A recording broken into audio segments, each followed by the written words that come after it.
Ahojte, nachádzame sa v obci Halúzice, domovom Halúzickej Tiesňavy.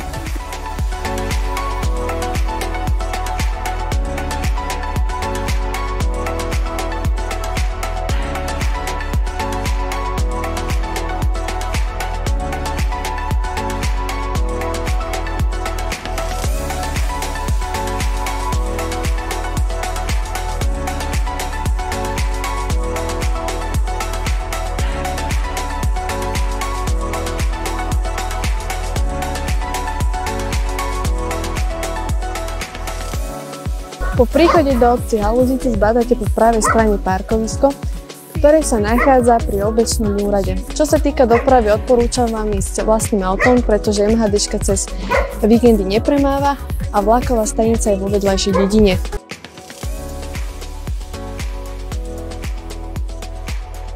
Keď budete pokračovať ďalej v smere do obce po asfalte a po pár metroch nájdete označenie vstupu do Tiesňavy, počas pohybu v Tiesňave sa držte na vyšliapaných chodníčkoch, ktoré vás budú viesť dole.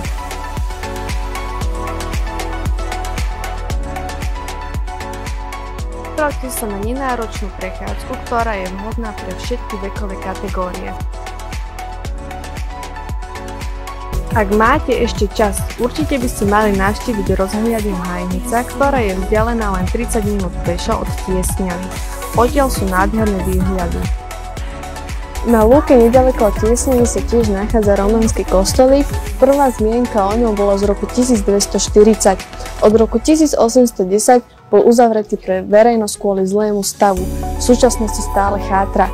Tiesňava vznikla činnosťou potoka a rozprestiera sa v Bielých Karpatoch.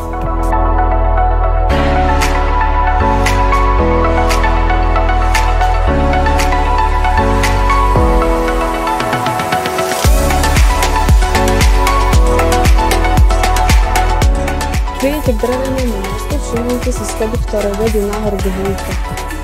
Dávajte si pozor, pri niektorých úsekoch môže nastať, že sa pošmyknete na blate alebo padnete do vody.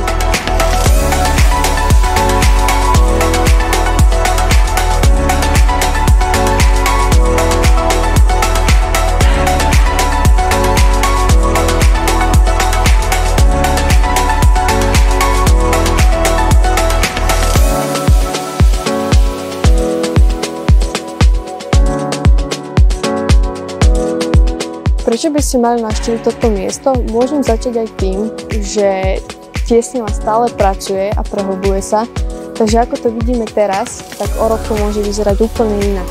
Z histórie tiež vieme, že v roku 1963 bola Halúzická Tiesňava vyhlásená za prírodnú pamiatku.